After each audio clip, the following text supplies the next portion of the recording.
Many times, the very people we expected to support us turn their backs on us. Family doubts, friends drift away, and the whole world seems to say we won't make it. But I want you to know this: the power of believing, even when no one else believes in you, can change your story forever.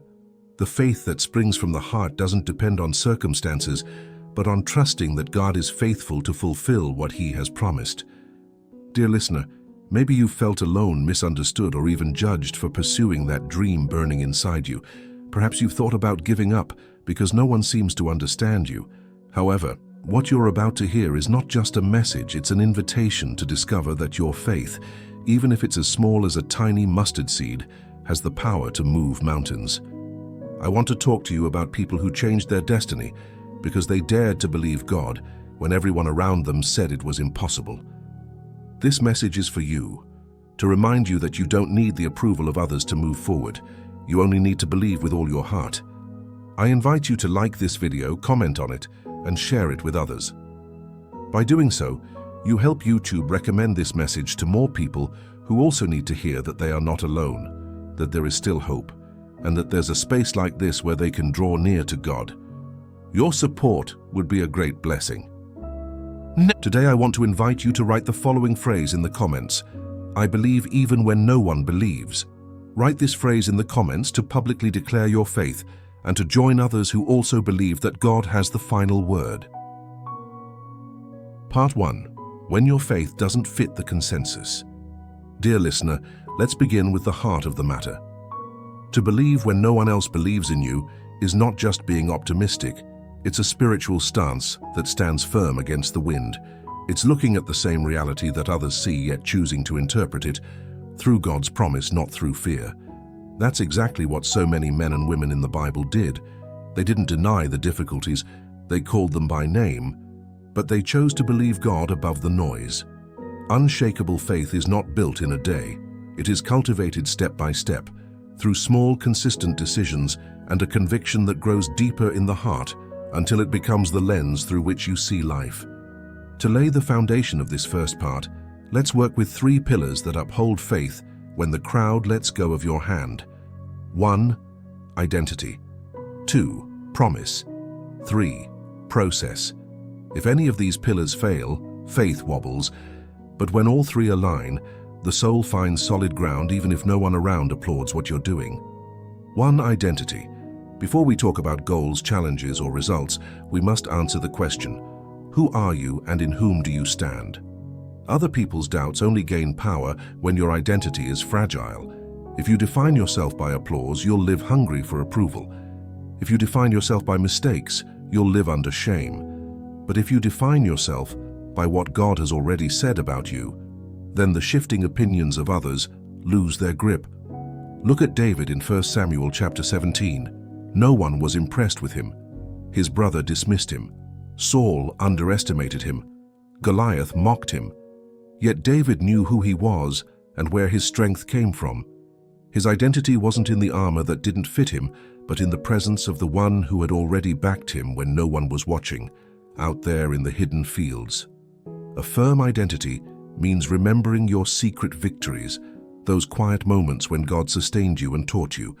When the entire room thinks you can't do it, the memory of those victories becomes a witness on your side. Practice this today. Write down 3 moments in which, even without applause, you moved forward with God's help.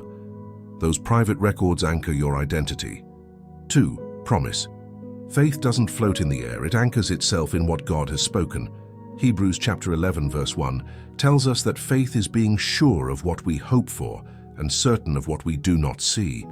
That means it's not a whim or a fleeting impulse. It's a response to a word given by God. Joseph in Genesis chapter 37 received dreams that sounded ridiculous compared to his reality. He was sold, imprisoned, and treated unfairly. What kept him standing when no one believed in him? The promise. Romans chapter 4 verse 18 says about Abraham that he believed in hope against hope. Humanly speaking, there was no reason to keep hoping. Yet he chose to hope anyway because the promise hadn't come from himself. Dear listener, examine the promise within you. It's not merely about wishing, it's about discerning what God has planted in you. Some desires are born out of comparison, others out of calling.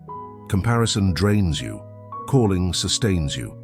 Take a moment and phrase your promise in one simple sentence. You don't need fancy words, just clarity. That one sentence will be your compass when the fog of doubt closes in. 3. Process. This is where many get discouraged. We want instant results, but faith grows on the soil of time. God never wastes a process. Moses was shaped for years in the desert. Nehemiah rebuilt while facing ridicule and threats. Elijah had moments of great courage and others of deep vulnerability. The process does not cancel the promise. It prepares you to hold it. Jesus taught in Matthew chapter 17 verse 20 that faith the size of a mustard seed can move mountains. A mustard seed is tiny but alive. It grows. That's how faith works. It may start small and questioned, but if you water it daily with obedience, it grows until the small becomes undeniable. Don't mistake the slow pace for God's absence. It's His way of enlarging you on the inside to sustain what you've asked for on the outside. Now let's touch on something sensitive and practical, the difference between the inner voice of conviction and the outer chorus of opinion. When no one believes in you, the silence of support can be painful, and that pain can disguise itself as confusion. Mark chapter 5 verse 36 records Jesus telling the synagogue ruler not to fear but to believe. Notice the order. First, He dismantled fear, then He invited him to believe. Fear amplifies the wrong voices. That's why in seasons of others' unbelief, you must filter voices carefully. I suggest a simple 3-step exercise. 1. Identify the voices that feed your faith. People, scriptures, memories of God's faithfulness. 2. Recognize the voices that drain you. Comparisons, sarcasm, negative reports. 3. Set healthy limits. Reduce exposure to what steals your peace and increase exposure to what strengthens your focus. It's not about isolating yourself from reality. It's about choosing a healthy mental diet. Faith weakens on emotional junk food and thrives on spiritual nutrition. We also need to talk about the weight of failure. When no one believes in you, every misstep seems to confirm their mockery. Here's a key principle. Falling does not invalidate your calling. Peter denied Jesus yet wasn't discarded. David made grievous mistakes yet wasn't erased from God's purpose. God's process corrects, restores, and continues. The enemy wants you to interpret every fall as a verdict. God sees it as a classroom. Your job isn't to fake perfection, it's to rise again with humility and honesty. Romans chapter 8 affirms that God can work all things together for good to those who love Him. And all things include your errors when you hand them over with a sincere heart. If one step went wrong, know your story is not over. Recalculate, adjust, learn. Mature faith doesn't confuse correction with rejection.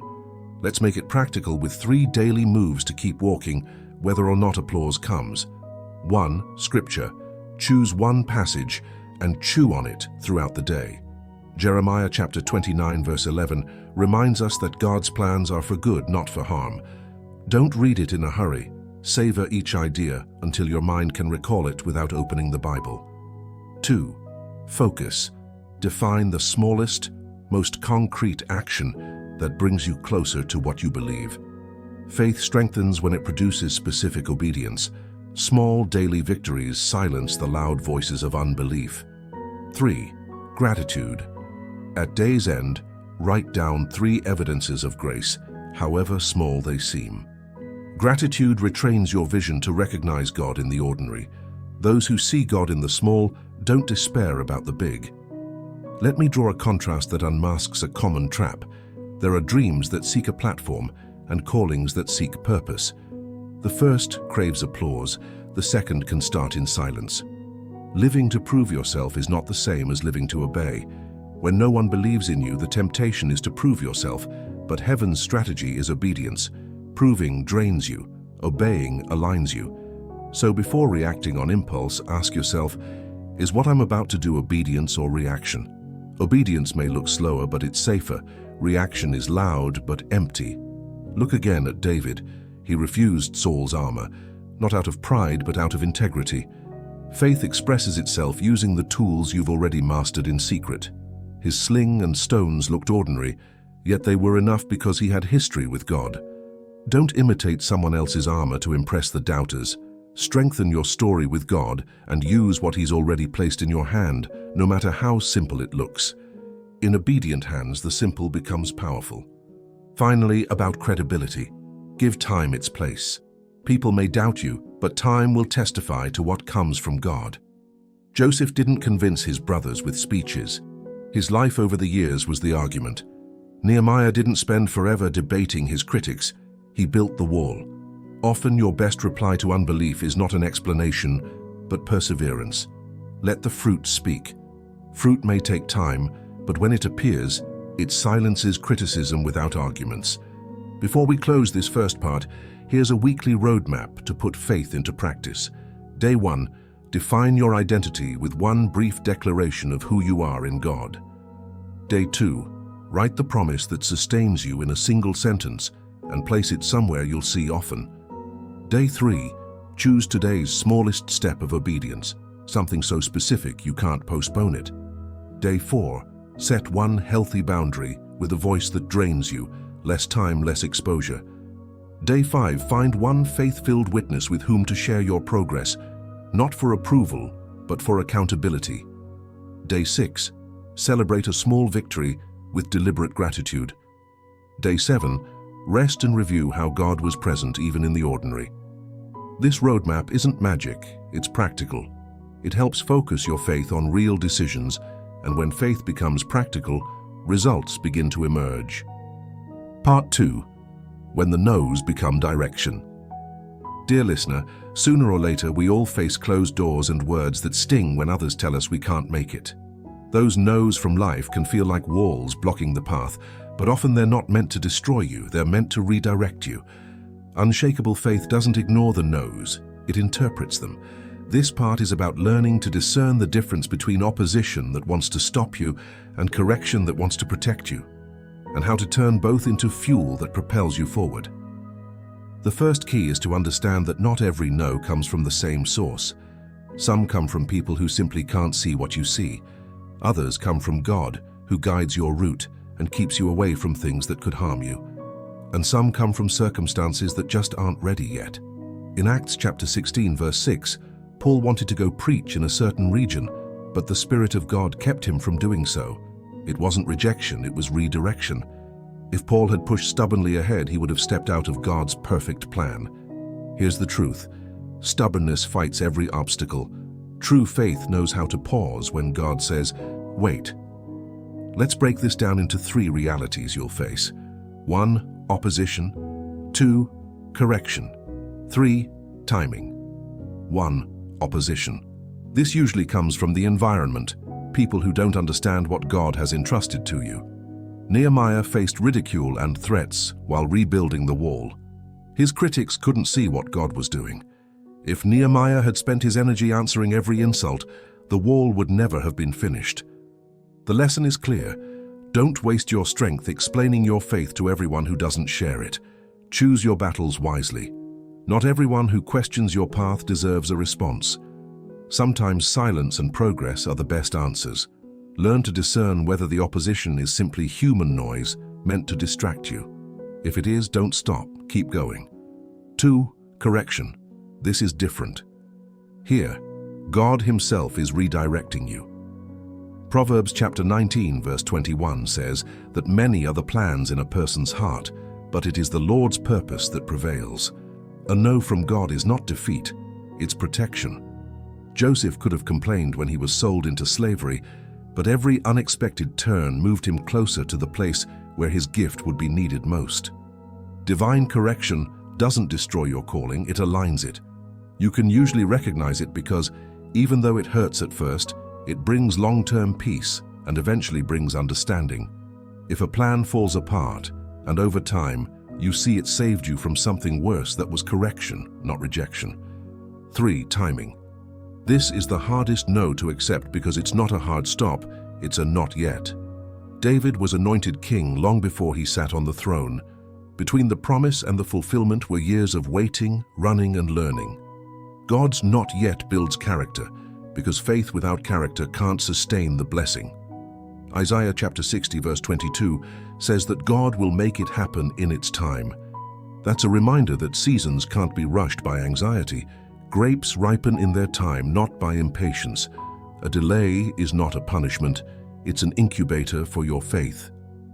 I'd like to give you a practical exercise to help turn the weight of no's into guidance. Draw 3 columns on a sheet of paper. In the first, write down the no's you've recently received. In the second, note where they came from: environment, circumstances, or God. In the third, write what you think each one is trying to teach you, to protect, to redirect, to make you wait. This practice will help you look at each situation calmly, turning every no into a teacher instead of an enemy. There's another danger worth mentioning: confusing faith with stubbornness. Stubbornness ignores wise counsel and healthy limits. Faith listens and obeys. Jonah is a good example of stubbornness. He ran in the opposite direction of God's instruction and ended up in the belly of a great fish. That wasn't bravery, it was rebellion. Faith doesn't try to impose its own will. It aligns with God's will, even when it means changing direction. Each time you face resistance, ask yourself, am I defending a personal whim, or am I standing firm on something God has confirmed in my heart through His word and His peace? It's also important to learn to respond to rejection without letting your heart harden. In Luke chapter 9 verse 5, Jesus told His disciples to shake the dust off their feet if a town didn't welcome them. That means don't carry the dust of rejection into your next chapter. If someone doesn't believe in you, don't drag that weight forward. Don't close your heart to everyone because of the unbelief of a few. Here are 3 habits that will help you keep your heart healthy when you face closed doors. 1. Pray sincerely before reacting. Often a simple pause in prayer can prevent impulsive decisions that complicate things further. 2. Stay connected with at least one person who can listen without judgment. Everyone needs someone to help them filter their emotions. 3. Speak out loud the testimonies of your past victories. When you talk about what God has already done in your life, you strengthen your faith and bring light to those who hear you. Dear listener, the fact that you're hearing a lot of no's today doesn't mean your story has been cancelled. It means it's being written with greater intention. Every no that's understood correctly is a disguised yes that moves you to the right place. The next time you hear someone say you can't, pause, breathe, and ask yourself what new direction might be opening up behind that apparent denial. God never wastes no's. He uses them as traffic signs to guide His children down the safest routes. Part 3. Wise Perseverance: How to Endure Without Burning Out. Dear listener, now that we've explored identity, promise, process, and how to interpret the no's of life, we need to focus on one of the most crucial elements for sustaining your faith when no one else believes in you: perseverance. But not just any perseverance. We're talking about wise perseverance. Many confuse perseverance with endless striving until they are completely drained. But perseverance is not about forcing things blindly. It's about staying on the right path with steady determination, balanced with rest, peace, and hope, so that you don't lose heart along the way. One of the greatest challenges of unshakable faith is that it often requires you to remain in the same place far longer than you imagined. We want things to happen fast, but faith grows deep roots when we're forced to wait. James chapter 1 verses 2 through 4 teaches us to consider it joy when we face various trials, because the testing of our faith produces perseverance, and perseverance produces mature character. This means that every day you hold on, even without visible change, your inner life is gaining spiritual strength. The danger lies in falling into one of 2 extremes: restless impatience that tries to force results before their time, or resignation that gives up too soon. Wise perseverance lives in the tension between both. It trusts God's timing while continuing to obey each practical step along the way. Look at Noah's story. For years he built the ark while no one had ever seen rain. Noah's perseverance was not just in hammering wood, it was in facing daily mockery, enduring the silence of heaven, and carrying physical fatigue. Yet he continued. Genesis chapter 6 tells us that Noah did everything as God commanded him. He didn't argue with the calendar, he just obeyed one day at a time. That is the essence of wise perseverance. Daily obedience without obsession over immediate results. To understand this better, let's consider 3 principles of wise perseverance. 1. Rest in the midst of effort. 2. Set small milestones for a long journey. 3. Sustain your strength through active hope. 1. Rest in the midst of effort. Many believe perseverance means never stopping, but rest is actually part of obedience. Psalm 23 says that God makes us lie down in green pastures and leads us beside still waters. A weary heart stops hearing God clearly and starts acting out of impulse.